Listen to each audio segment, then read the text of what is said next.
오늘 본문은 이 고린도 교회에 예배에 참여하는 남자들과 여자들의 복장 문제와 관련돼서 사도 바울이 권면합니다. 먼저 2절에 보면은 사도 바울은 고린도 교회 교인들이 자신이 가르친 전통을 잘 지키고 있다 칭찬을 먼저 합니다. 그런데 여기서 다른 문제가 있었던 것 같습니다. 그것은 예배에 참여하고 기도하고 하나님의 말씀을 설교할 때 남자들은 안 쓰던 무엇인가를 머리에 썼고 여자들은 쓰고 있던 것을 벗고 머리를 풀어 헤쳤던지 아니면 짧게 했던 것 같습니다. 바울은 남자나 여자나 다 그리스도 예수 안에서 하나다라고 가르치고 또 그런 점에서 이런 지식에 따르면 고린도 교회의 교인들이 자유로운 복장으로 예배에 참여한 것으로 보입니다. 그런데 문제는 뭐였냐면 이러한 복장은 그 고린도시에 이방의 여러 신전들이 있죠.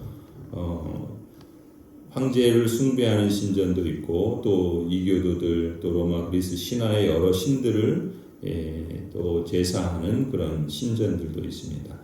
그런데 이방인의 이런 신전에서 그 제의행위를 할 때, 제사를 할 때 이 남자 사제들이나 여자 사제들이 취한 그 복장, 그런 모습들을 이 고린도 교회 신도들이 그대로 따라했다라는 것입니다. 아니면 그들이 예수님을 믿기 전에 익숙했던 그 방식을 믿은 후에도 그대로 따랐다라고도 볼 수 있겠죠. 특히 이방신전의 여자 사제들이 있는데 이 이방신전의 여자 사제들은 대개 매춘부와 같은 그런 역할을 합니다. 왜냐하면 이방신전의 제사는 대개 종교 행위와 성적인 행위가 구별되지 않는 그런 요소들이 많이 있었죠. 그런 점에서 여자 사제들이 머리에 너울을 쓰지 않고 짧게 드러내는 일은 매춘부처럼 남자들을 유혹하는 행위로 인식이 됐습니다. 그게 그냥 문화였고 그들의 전통이었던 것이죠.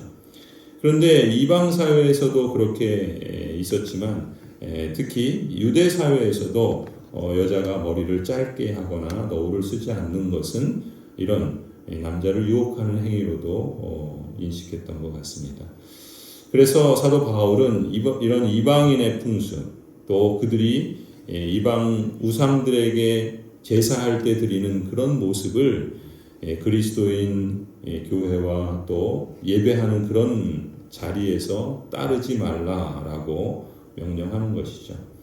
그런 점에서 어제 우상숭배를 멀리하라라고 했던 맥락에서 연결되는 말씀이기도 합니다. 10장에서 우상에게 드려졌던 음식, 당시에 고기들은 대부분 우상 신전에 제사 때 사용했던 그런 음식이 이제 그 일반 사람들에게 주로 팔리는 그런 음식이었기 때문에 그것을 꺼리는 사람들도 있었겠죠.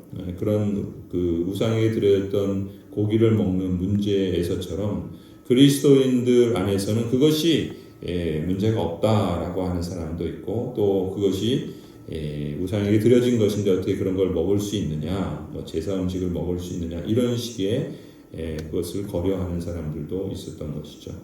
그런데 대체로 당시 고린도 교회 그 성령파 열광주의자들처럼 많은 사람들은 그리스도 안에서의 자유가 우리는 영적으로 거룩하게 되고 또 영적으로 완전 성화가 됐으니까 몸으로는 이 헬라적 이원론에 근거해서 아무렇게나 해도 괜찮다. 그래서 참된 자유가 아니라 방종으로 엇나간 모습들이 있었다 그랬죠. 그런 점에서 이 고린도 교회의 신도들은 새로운 지식을 알게는 되었지만 오히려 그 지식으로 교만하게 되는 적용을 잘못하는 그런 결과들을 낳고 또 그들의 악한 행위들을 합리화하고 또 변호하는 그런 도구가 됐던 것이죠.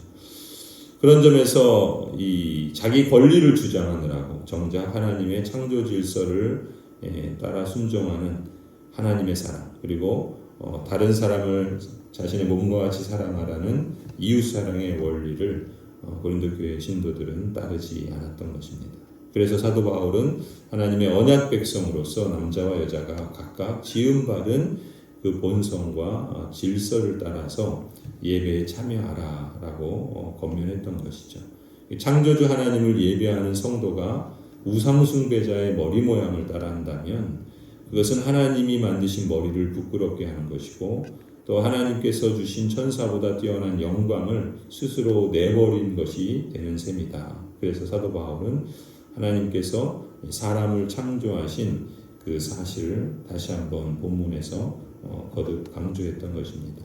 이처럼 남자와 여자는 하나님의 형상으로 동등하게 지음받았고 다만 존재에 있어서 서로 구별되는 모습으로 각각의 역할과 또 존재의 순서가 있어서 하나님의 질서 있는 창조 그리고 조화로운 지음을 받은 존재다. 이런 질서와 조화는 가정 안에서 구체화되고 특히 또한 예배를 하나님을 예배하는 공간에서도 더욱 빛을 발해야 한다라는 것이 이 사도 바울의 권면이라고 할 수 있습니다. 그래서 각각 남자와 여자는 자신의 본성을 따라서 질서 있는 모양을 갖출 때 질서의 하나님께 집중하고 하나님께 영광을 돌리는 예배가 될 것이다. 그렇게 하라라고 권면했던 것이죠.